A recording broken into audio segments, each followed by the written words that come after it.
Huruf shin termasuk salah satu daripada 14 huruf di samping itu kan, termasuk huruf syamsiah kan. Sehingganya kalau ikhfa itu kita baca samar. Kita perhatikan media gambar di samping.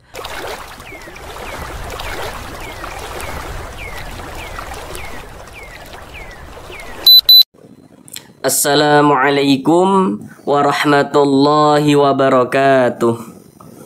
Apakah Bapak dan Ibu, saudara semuanya masih belum lancar dalam membaca Al-Quran, kemudian masih belum memahami ilmu tajwid? Mari belajar mengaji Al-Quran bersama kami. Akan kami jelaskan tajwidnya dengan pelan-pelan. Semoga dengan penjelasan tajwidnya yang pelan-pelan, semoga Bapak dan Ibu saudara semuanya dapat langsung dengan mudah dalam memahami ilmu tajwid, kemudian dapat langsung bisa dipraktekkan dengan sendirinya ketika membaca Al-Quran. Dengan kita belajar ilmu tajwid, kemudian kita memahaminya, kemudian kita bisa menerapkan dengan sendirinya ketika membaca Al-Quran, maka semoga yang belum lancar dalam membaca Al-Quran bisa segera lancar di dalam membaca Al-Qurannya. Selanjutnya kami senantiasa mendoakan semoga Bapak dan Ibu saudara semuanya senantiasa diberikan kesehatan oleh Allah Subhanahu wa taala. Semoga senantiasa dipermudah segala urusan-urusannya, semoga dikabulkan segala hajat-hajatnya, dan semoga senantiasa diberikan rezeki oleh Allah Subhanahu wa taala dengan rezeki yang berlimpah ruah dan barokah, sehingga semoga dengan rezeki yang barokah tersebut Bapak dan Ibu saudara semuanya dapat beribadah umroh dan haji ke tanah suci Mekah. Amin amin ya rabbal alamin. Baik, mari kita mulai belajar mengaji Al-Qur'annya. Belajar mengaji Al-Quran kita dengan penjelasan tajwidnya yang pelan-pelan, masih melanjutkan kembali pada surah Al-Baqarah ayat 282. Karena pada surah Al-Baqarah ayat 282 ini ayatnya itu sangat panjang ya, sehingganya kita bagi menjadi beberapa bagian supaya durasi videonya itu tidak terlalu lama, sehingga belajarnya itu bisa lebih efektif. Karena di sini kami berusaha menjelaskan tajwidnya itu dengan pelan-pelan supaya bisa langsung dipahami dengan mudah tajwidnya, sehingganya dapat memperbaiki bacaan Al-Quran kita. Kemudian bagi yang belum lancar bisa segera lancar dalam membaca Al-Qurannya. Sekarang ini kita masuk pada bagian yang ke-8 daripada surah Al-Baqarah ayat 282 ini. Pada bagian yang ke-8 ini kita akan belajar dari sini, sampai bawah sini. Sekarang marilah kita baca bersama-sama dengan pelan-pelan. Namun seperti biasa, setelah menonton video ini kami selalu menyarankan hendaknya Bapak dan Ibu saudara semuanya di rumah bacalah sampai selesai dengan sendirinya surah Al-Baqarah ayat 282 tersebut. Karena di sini yang akan kita pelajari, maka mari sama-sama kita baca dengan pelan-pelan. Silakan diikuti untuk melatih bacaan Bapak Ibu saudara semuanya yang mungkin belum lancar membaca Al-Qur'annya, supaya bisa segera lancar. Setelah itu baru kita uraikan tajwidnya, kita bahas tajwidnya dengan pelan-pelan. A'udzu billahi minasyaitonir rajim. Bismillahirrahmanirrahim. Wala ya'ba syuhada'u idza ma du'u wala tas'amu an taktubuhu saghiran aw kabiran ila ajalih. Sekarang mari sama-sama kita uraikan tajwidnya Kita bahas tajwidnya dengan pelan-pelan. Yang pertama di sini wala, la dibaca panjang. Kenapa kok la dibaca panjang? Apa tanda panjangnya la? Nah, sekarang perhatikan media gambar di samping. Di situ kan ada rumus mad tabi'i atau mad asli, rumus 1, rumus 2 dan juga rumus 3. Nah, kami terangkan dulu media gambarnya itu. Pada bagian yang warna hitam, yang nomor 1 ada huruf ya sukun sebelumnya harokat kasroh, yang nomor rumus 2 waw sukun sebelumnya harokat dhammah, rumus 3 huruf alif sebelumnya harokat fathah. Yang warna hitam itu itulah huruf-huruf mad itu. Huruf-huruf mad itu. Jadi huruf mad itu ada 3. Yaitu yang warna hitam itu. Kemudian dari segi penulisannya nanti huruf-huruf mad itu bisa ditulis dalam bentuk seperti yang di warna biru itu. Dalam bentuk alif kecil ya, atau fathah berdiri, atau yang nomor 2 atau kasroh berdiri ya di bawah huruf ya, atau dhammah terbalik ya. Jadi yang warna hitam itu dari segi penulisannya untuk menunjukkan tanda panjang nanti bisa ditulis dalam bentuk seperti yang di warna biru. Nah, seperti itu. Kemudian inilah dibaca panjang. Perhatikan rumus 3 yang warna hitam. Rumus 3 warna hitam pada media gambar, perhatikan. Nah, setelah saudara perhatikan rumus 3 warna hitam pada media gambar, sekarang perhatikan penjelasan kami. Kenapa kok la dibaca panjang? Nah, jadi apabila kita membaca Al-Quran, kemudian bertemu dengan huruf alif. Nah, ini huruf alif nih. Ada huruf alif. Sebelum huruf alif ada ini. Ada harokat fathah. Ini namanya harokat fathah, baris 1 miring di atas huruf, namanya harokat fathah atau tanda baca fathah. Jadi kalau ada alif, ini alif nih yang ke samping nih, ada alif, sebelumnya ada harokat fathah, maka huruf yang memiliki harokat fathah ini dibaca panjang, sehingga la kita baca panjang. Mad tabi'i panjangnya 2 harokat. Wala ya, wala dipanjangkan 2 harokat. Walaya, walaya, seperti itu. Walaya basyuhada. Kemudian di sini ada alif lam bertemu dengan huruf shin. Setiap kita membaca Al-Quran, apabila bertemu dengan huruf alif lam, dia jajar kayak gini. Ini alif, ini lam, nah letaknya jajar kayak gini.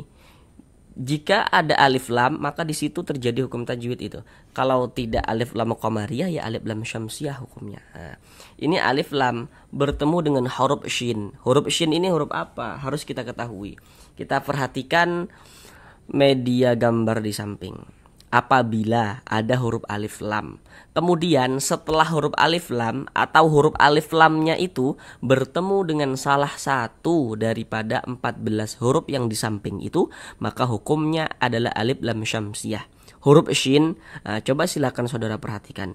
Huruf shin termasuk salah satu daripada 14 huruf di samping itu kan, termasuk huruf syamsiyah kan. Maka ini alif lam, ini alif, ini lam bertemu dengan huruf shin. Dikarenakan huruf shin huruf syamsiyah, maka hukumnya adalah alif lam syamsiyah. Alif lam syamsiyah itu biasa disebut juga dengan idgham syamsiyah, karena cara membacanya itu dia dibaca idgham. Jadi huruf lamnya ini dia tidak ada tanda bacanya nih. Ini tidak ada tanda bacanya nih. Jadi dari ba langsung masuk ke huruf shin ini. Basyuhada, basyuhada, dari ba langsung masuk ke sini. Makanya jangan bingung ya ketika membaca Al-Quran. Ketika menjumpai hukum alif lam syamsiyah seperti ini, jangan bingung. Kemudian da dibaca panjang. Da ini hukumnya adalah mad wajib muttasil. Namun pada awalnya dia namanya adalah mad tabi'i. Kenapa kok dari mad tabi'i berubah menjadi mad wajib muttasil? Apa yang mempengaruhinya itu apa? Begitu kan? Sekarang perhatikan rumus 3 yang warna hitam. Perhatikan rumus 3 warna hitam. Harusnya saudara sudah bisa tahu kenapa kok da ini dibaca panjang, apa tanda panjangnya gitu kan. Karena di sini ada alif nih, ini ada alif nih, ada alif. Jadi kalau kita membaca Al-Quran, apabila ada alif nih, sebelum alif ada ini, ada harokat fathah, ada tanda baca fathah. Maka huruf yang memiliki tanda baca fathah ini dibaca panjang, sehingga da dibaca panjang. Nah, pada awalnya dia namanya mad tabi'i. Kemudian mad tabi'inya tuh berubah menjadi mad wajib disebabkan ini. Nah, hamzah ini. Jadi mad tabi'inya itu bertemu dengan huruf hamzah tapi dalam satu kalimat atau dalam satu kata, bersambung dalam satu kata. Mad tabi'i yang bertemu dengan huruf hamzah dalam satu kata, maka dia berubah nama menjadi mad wajib muttasil. Panjangnya mad wajib muttasil itu wajib harus dibaca minimal 4 harokat. Nah, jadi panjangnya itu 4 sampai dengan 5 harokat. Wala ya'basyuhada'u idza ma du'u. Kemudian za dibaca panjang. Kenapa kok za dibaca panjang? Pasti saudara juga sudah bisa tahu kenapa kok za ini dibaca panjang. Apa tanda panjangnya za? Sekarang perhatikan rumus 3 warna hitam lagi, perhatikan.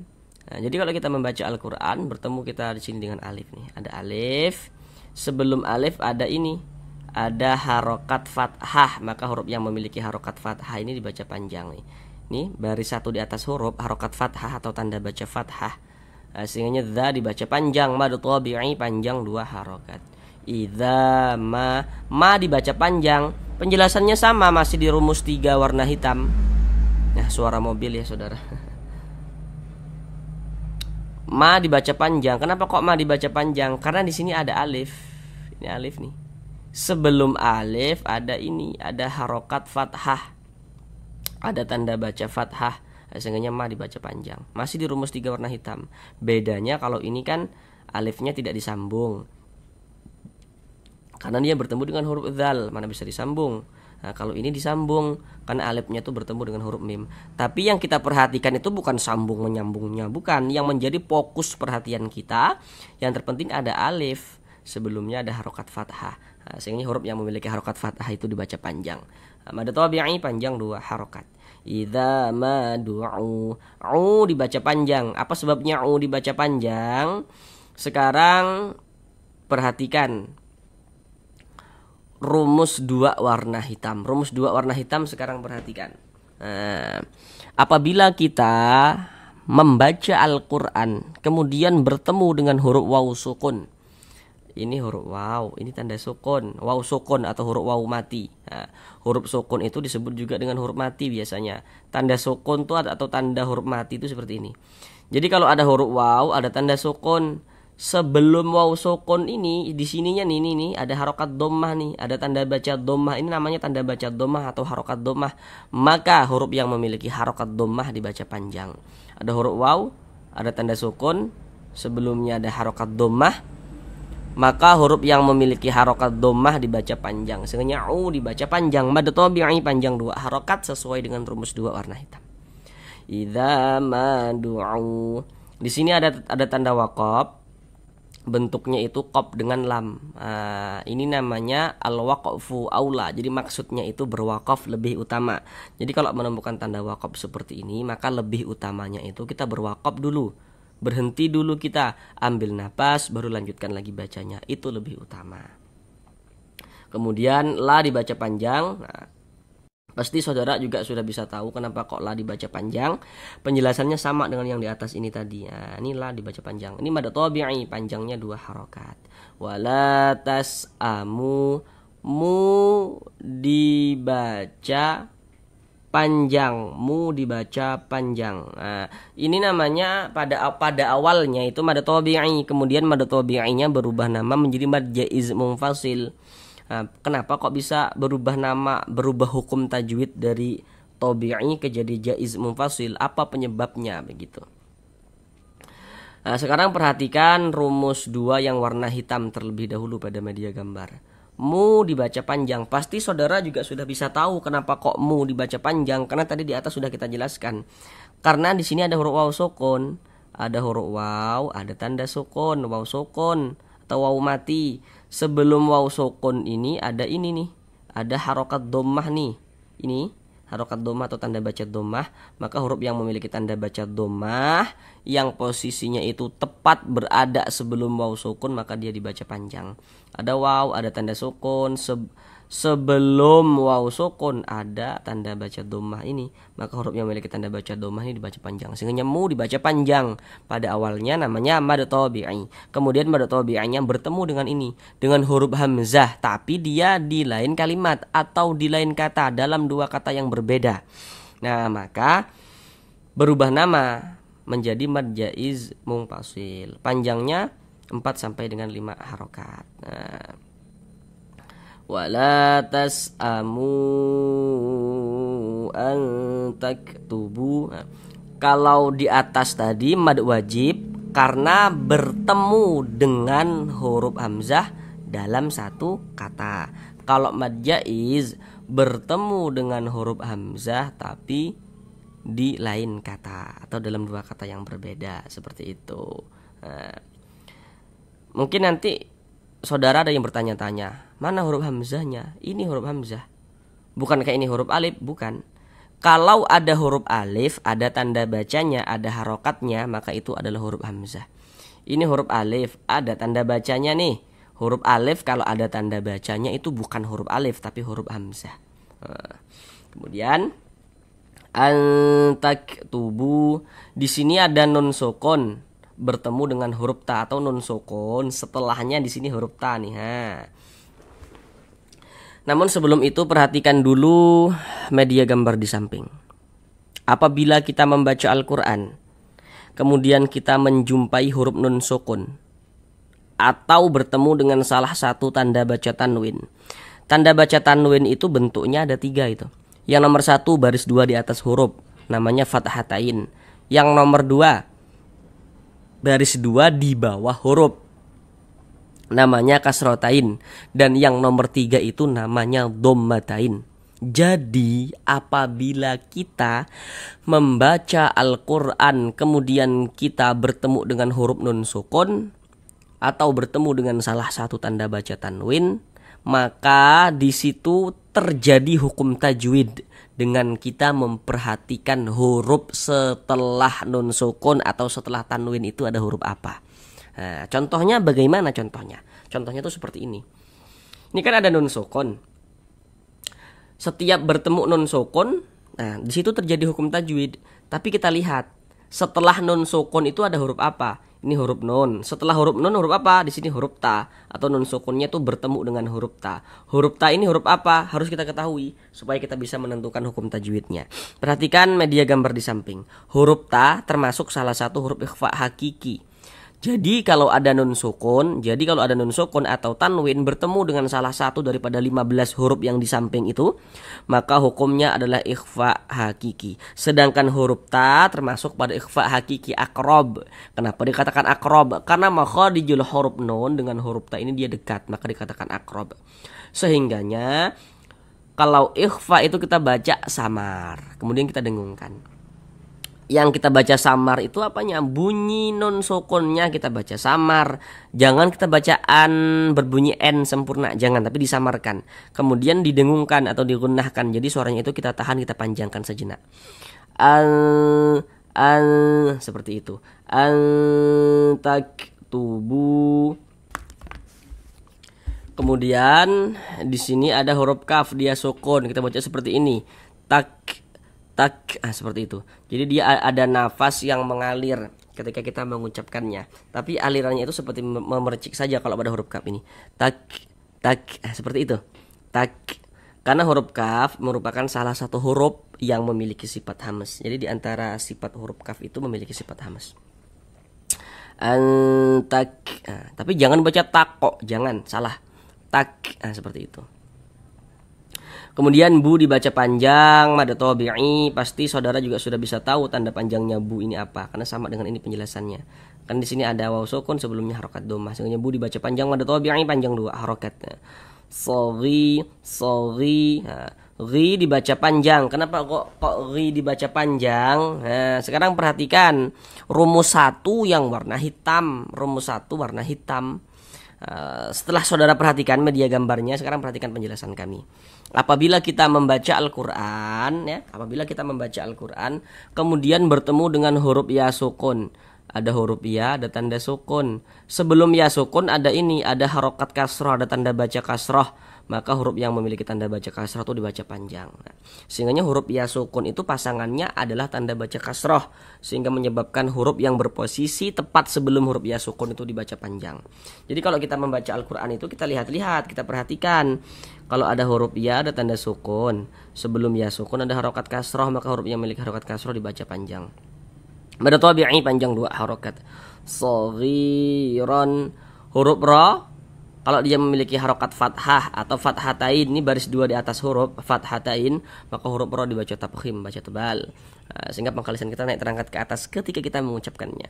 Shaghiran, tanwin bertemu dengan huruf hamzah. Tadi sudah kami katakan, sudah kami jelaskan kenapa kok ini hamzah bukan ke ini huruf alif, sudah kami jelaskan tadi. Tadi kan juga di awal juga sudah kami katakan itu, setiap bertemu nun sukun atau setiap bertemu dengan huruf yang bertanda tanwin, maka di situ akan terjadi hukum tajwid. Ini tanwin bertemu dengan huruf hamzah. Huruf hamzah huruf apa harus kita ketahui. Kita perhatikan media gambar di samping. Huruf hamzah termasuk salah satu huruf izhar halqi. Maka tanwin bertemu dengan huruf hamzah, hukumnya izhar halqi. Sehingganya dibaca jelas dan tidak berdengung. Bunyi tanwin ini kita baca jelas. Shaghiran, ron jelas. Kemudian tidak didengungkan, baca pendek saja. Shaghiran au kabiran, seperti itu. Kemudian au, perhatikan media gambar di samping, huruf lin ada 2, perhatikan yang di kotak nomor 1. Jadi kalau kita membaca Al-Quran bertemu dengan huruf waw sukun, ada huruf waw, ada tanda sukun, huruf waw sukun atau huruf waw mati. Sebelum huruf waw sukun ini ada tanda baca fathah, maka huruf waw sukunnya ini adalah huruf lin. Maka kita baca lunak, lembut saja. Au kabi, bi dibaca panjang, penjelasannya sama dengan ini nih. Mad tabi'i panjangnya 2 harokat karena di sini ada huruf ya, ada tanda sukun. Sebelum ya sukun ada ini, ada harokat kasroh. Sehingganya huruf yang memiliki harokat kasroh ini dibaca panjang, sehingganya bi dibaca panjang. Mad tabi'i panjangnya 2 harokat. Au kabiron, huruf ra dibaca tafkhim. Tadi sudah kami jelaskan ya dengan detail, sehingga ini pangkalisan kita naik terangkat ke atas ketika kita mengucapkannya. Kabiron, tanwin bertemu dengan huruf hamzah. Ini tadi tanwin bertemu dengan huruf hamzah. Tanwin nih huruf hamzah nih, setelahnya huruf hamzah. Maka hukumnya sama, izhar halqi dibaca jelas dan tidak berdengung. Tadi juga sudah kami jelaskan dengan detail. Kabiron ila ajalih, la dibaca panjang. Nah, sekarang perhatikan rumus 3 yang warna biru. 3 warna biru, perhatikan. Kalau kita membaca Al-Quran bertemu dengan huruf yang di atasnya itu ada alif kecil seperti ini, ada tanda baca fathah berdiri. Tanda baca fathah itu kan bentuknya dia mereng seperti ini kan, seperti ini ya, mereng seperti ini. Tapi kalau dia bentuknya berdiri seperti ini, nah itu dibaca panjang. Ini sengaja la dibaca panjang. Pada awalnya namanya mad tabi'i, kemudian mad tabi'inya bertemu dengan ini, dengan huruf hamzah. Nah, tapi dia di lain kata, maka berubah nama menjadi apa tadi? Menjadi mad jaiz munfasil. Panjangnya 4 sampai dengan 5 harokat. Ila ajalih. Ini kalau kita berhenti, berwakaf di huruf H, kita baca ajalih. Jangan dibaca ajalihi. Jangan. Mengapa begitu? Apabila kita membaca Al-Quran, kemudian kita berwakaf, berhenti tepat di huruf yang tidak dibaca panjang, maka hurufnya kita sukunkan. Nah, ini kita kan membaca Al-Quran, kemudian kita berhenti, berwakaf nih tepat di huruf H. Huruf H kan tidak dibaca panjang, makanya hurufnya itu kita sukunkan, kita matikan, sehingganya kita baca ajalih. Nah, seperti itu. Mungkin nanti saudara akan ada yang bertanya-tanya, kenapa kok H tidak dibaca panjang? Kenapa kok H tidak dibaca panjang? Sedangkan huruf H ini memiliki tanda panjang. Nah, ini kan tanda panjangnya nih. Nah, nih. Kasroh berdiri atau alif kecil yang berdiri di bawah huruf. Nah, seharusnya kan H ini dibaca panjang. Nah, ini namanya adalah mad silah qasiroh atau mad silah sugro. Jadi mad silah itu apabila diwasolkan baru berlaku tanda panjangnya. Misalnya kita tidak berhenti di huruf H, kita teruskan bacanya, kita sambung ajalihi dan seterusnya, baru berlaku tanda panjangnya. Tapi kalau kita berhenti, kalau kita berwakaf tepat di huruf yang memiliki tanda panjang karena mad silah ini, jadi kak gini singkatnya itu, kalau kita membaca Al-Quran kemudian kita itu berhenti, berwakaf tepat di mad silah, maka mad silahnya itu tidak berlaku tanda panjangnya, gugur tanda panjangnya, seperti itu. Kemudian di sini ada tanda wakaf, qaf dengan lam yang bermakna al-waqfu aula ya, maknanya itu al-waqfu aula. Tadi sudah kami jelaskan juga. Sekarang mari sama-sama kita ulang dengan pelan-pelan dengan menerapkan apa-apa yang telah kita pelajari. Bismillahirrahmanirrahim. Wala ya'ba syuhada'u idza ma du'u wala tas'amu an taktubuhu saghiran aw kabiran ila ajalih. Sampai di sini belajar mengaji Al-Quran kita. Sampai jumpa di pembelajaran yang selanjutnya. Assalamualaikum warahmatullahi wabarakatuh.